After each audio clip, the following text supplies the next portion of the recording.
Thank you, Stockholm. Thank you.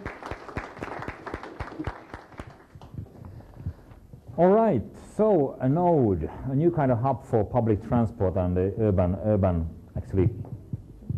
urban living. Let's gather like here. So, Pekka. Hi. Do you think how can we, what my sort of biggest question would be from the presentation is that how well do you think you can retrofit an existing travel system to support such an idea? I don't think the retrofitting is the biggest question here, but on the other hand, we try to make public transport quicker, waiting times shorter. I mean, if the waiting times are short, why should you hang around? So I would turn the whole concept around. It's a community center connected to public transport, not public transport node connected to a community center. Yeah. Because obviously the idea here was that people hang around. But if people are trying to get from point A to point B, they don't hang around. They're impatient. Why doesn't the train come? So I would turn it around. I'm not worried about the retrofitting. I think it's all about combining a train station and a community center. Yeah. That's a rather healthy idea to think about it that way around. Any questions from the audience for Pekka about the concept?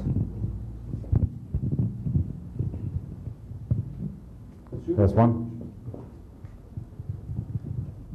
Who was the biggest?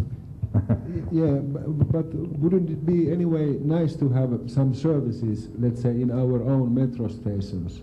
Now they are empty and clean. You can't go there, you can't have there anything. In Berlin there are all kinds of services. You can buy even beer there. Sure, that's what I mean. I mean, first the community and then public transport. But obviously it's not a city will not sell beer there. I mean, it must be someone like you who sells beer there. And you could do that now in Helsinki. Nobody's stopping it, no. I think that your approach is fantastic. The idea of turning things around and make it more socializing center. I wouldn't call it community, but socializing center versus transportation center. The problem is that they contradict each other by their nature, that the one is a static place, that the other one is dynamic place. Meaning static people are actually pausing in the sense of a pause. They take a break, while the other one is very dynamic and they move. So there might be conflicts simply by the physical, not virtual, but the physical nature of the stream of people versus those that pause and want to stay either for virtual means or for drinking and eating or whatever, or socializing. So this is the point that I would like to hear. How do you propose to balance? Well, I hadn't really thought about this before I saw the presentation. But what I suggested is precisely that you could start from the social point and then extend it to the public transport point.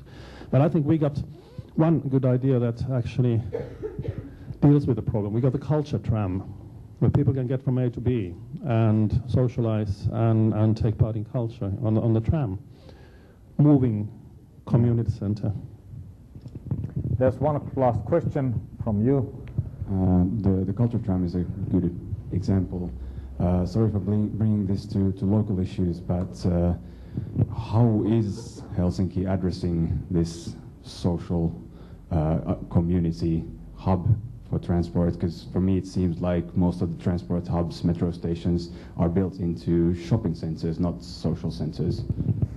That is true, and I absolutely agree that you should emphasize the sort of the community dimension and the social dimension, and that's why I think there was a very healthy approach that Stockholm had here, and it's certainly something that we could pick something up from. Very good. Thank you, Pekka. Oh, shouldn't clap hands with a microphone.